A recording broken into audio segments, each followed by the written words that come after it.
Hello again, everybody. Welcome to the Inside Post. In this episode, we plan to ruffle some feathers. We're going to talk about 5 horses that aren't going to win the Kentucky Derby. So these are our predictions of horses that just pretty much have no shot to winning the race. Not saying that they can't finish on the board, but definitely going to be some long shots and ones to maybe toss on your tickets if so. So, again, our opinion, everybody is entitled to their own, so let's talk about it and see which of these 5 horses cannot win the Kentucky Derby. So, starting off, number 15, Render Judgment. Yes, I love that this horse is somewhat previously owned or co-owned by Toby Keith, and that was kind of like his big thing was to get a horse to the Kentucky Derby, and unfortunately he kind of passed away about a year ago, I do believe, in February. So I'm glad the horse is making the gate. However, the horse has been in and out of the news of how healthy the horse is right now. It does have I think it's like a quarter crack on one of its legs, feet, hooves. I'm not sure which right now. So they're kind of watching it, and has been a talk about a horse that's going to possibly scratch out. So we already have one defection in Rodriguez.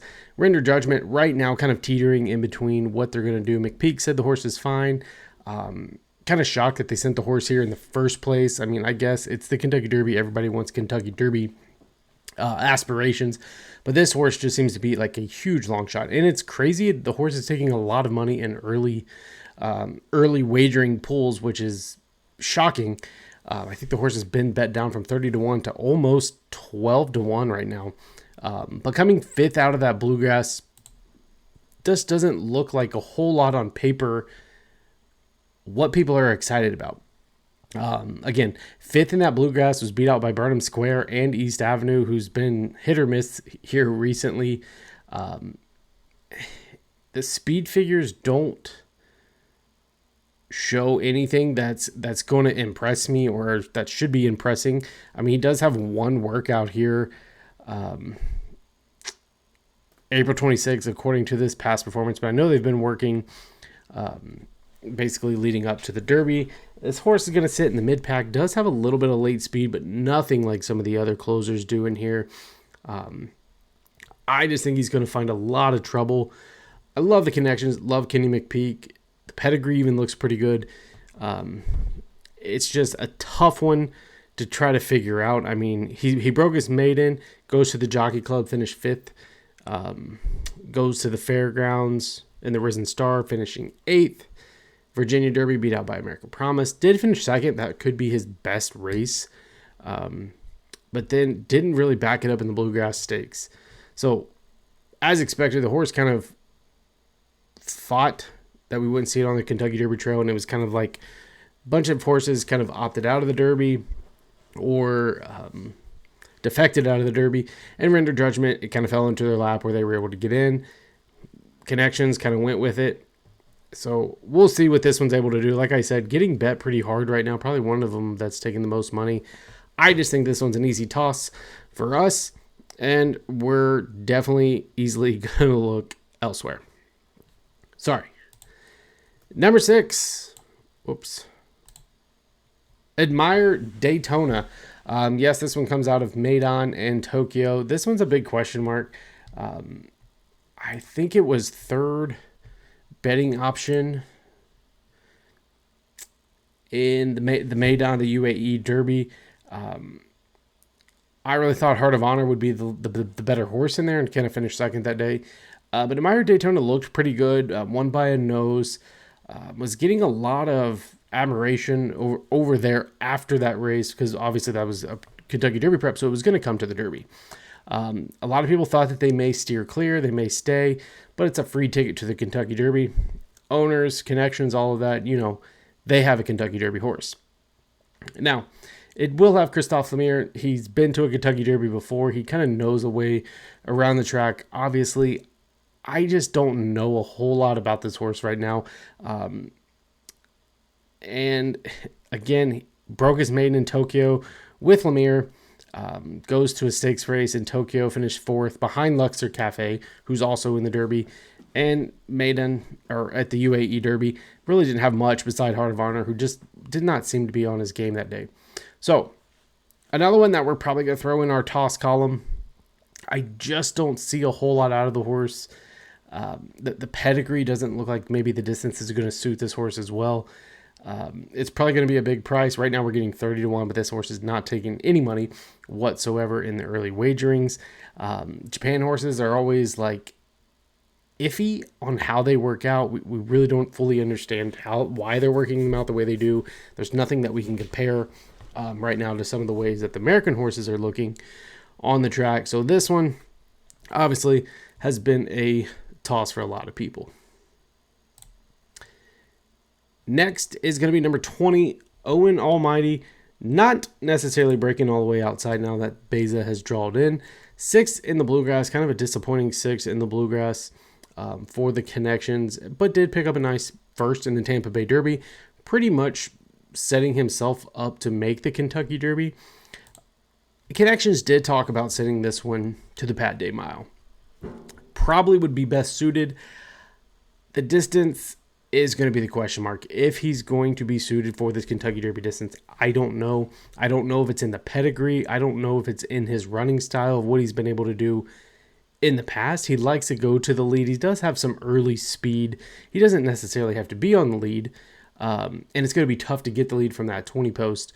But that's what he did in the Tampa Bay Derby, and he was kind of able to set the pace, get to the inside, just made it real easy work. And then in the Bluegrass, kind of fell apart. A little bit of a bobble, bumped at the start. I mean, he still looked good. He just fell apart, collapsed after that, going out early like that.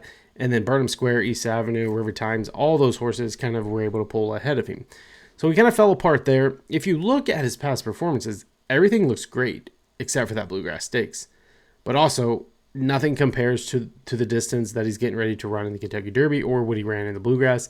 So maybe the mile or even a mile and 16th is where he needs to be. Anything over that looks to be possibly trouble for him. And a big question mark if he's going to be a type of horse that's going to be able to get this distance, especially coming from all the way outside. Next on the list, number 2, Neoquist. I believe is how this horse is pronounced. Another one that's really not taking a whole lot of play right now. 3rd in the Florida Derby, 3rd in the Fountain of Youth. Ran into Sovereignty in that Fountain of Youth. And then Sovereignty and both Tapan Street in the Florida Derby. So a horse that's been consistent, running 3rd. Broke its maiden at the $65,000 level. Again, down at Gulfstream Park. This is one for Saffie Joseph, Flavion Pratt. I believe Pratt is now aboard Beza, and I believe Luis Saez possibly will be on Neoquist. I'll have to double check, but I think that's what it is. Pedigree, not too bad. I mean, by Neolithic, Bold Birdie is the dam. So not a terrible pedigree for this type of race, for the dirt, for the distance. It's got that. I just think that the horse isn't ready for this big Kentucky Derby. Like I said, the distance shouldn't be a problem. I just think to the inside, the horse wants to go to the lead. Now that it has Saez aboard, I think this horse could be a pace factor. So could change up some things there. I just think if it does go to the lead, there's so much late speed in this type of race. The horse is going to get blowed by fairly easy. Sovereignty has done it again in the Fountain of Youth. Sovereignty did it in the Florida Derby, and Tapan Street did it in the Florida Derby. If you look through the pedigree, the horse has really been beat out by Rated by Merit, who's a really good horse, and then nothing else. After that, the lone win in an allowance race at Gulfstream Park, the horse really didn't beat a whole lot of class competition in there. Even going back to the maiden at the 65 level, not a whole lot for that horse to beat. The big thing, we know it's going to be a fast pace. That sets up for Neoquist. They're going to have to go long for the Kentucky Derby trip.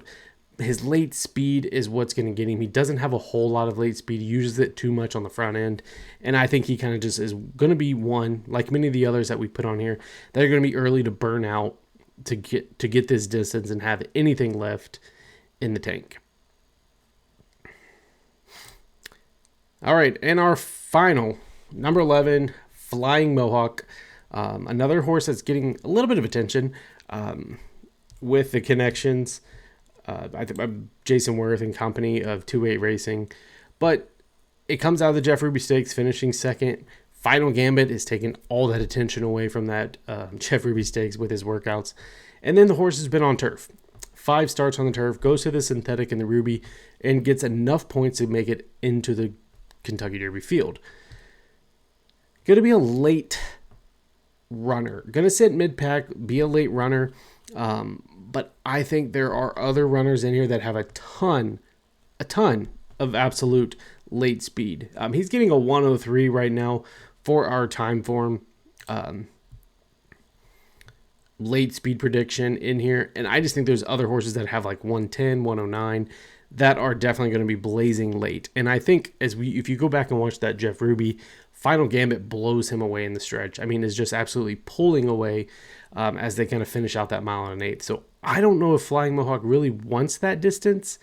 He was able to get there. He closed pretty well, but once he closed, he just like stalled out, hit a wall. Final Gambit was carrying more speed, looked like he was going to stretch out a little further, and obviously looked like he was blowing Flying Mohawk away. I think the horse is going to get into some trouble. This will be the first start on the dirt for this horse, like I said, coming from turf. Just a big question mark of that. I think the horse is probably best suited for a turf race. And over the summer, we could see this horse romp on some turf races. I mean, it's got the pedigree by Caraconti out of Bonbons. Just this looks phenomenal on turf. If you go back and watch the horse, I believe it was at Kentucky Downs, turf maiden for $170,000 with Frankie Dettori board. Finished second in there, but looked really good and was beat out by a really good horse in Warlander. Comes back in the Grade 2 Pilgrim, was beat out by Zulu Kingdom, who's been a phenomenal horse in turf races. So, yes, we're discrediting, tossing Flying Mohawk out of the Kentucky Derby because it's on dirt. If it was on turf, this course could be really live. But it's not. The Kentucky Derby's on dirt. Flying Mohawk, going to be a toss for our Kentucky Derby picks. So, there you have it. There is our Kentucky Derby tosses, or horses that we think cannot win the Kentucky Derby. Let a comment down below who you think is a horse that you are tossing or not considering, and we'll have a discussion about it. So make sure to subscribe, like the channel, turn on your notifications. We got one more Derby video left. We'll be hitting soon. Thanks, everybody.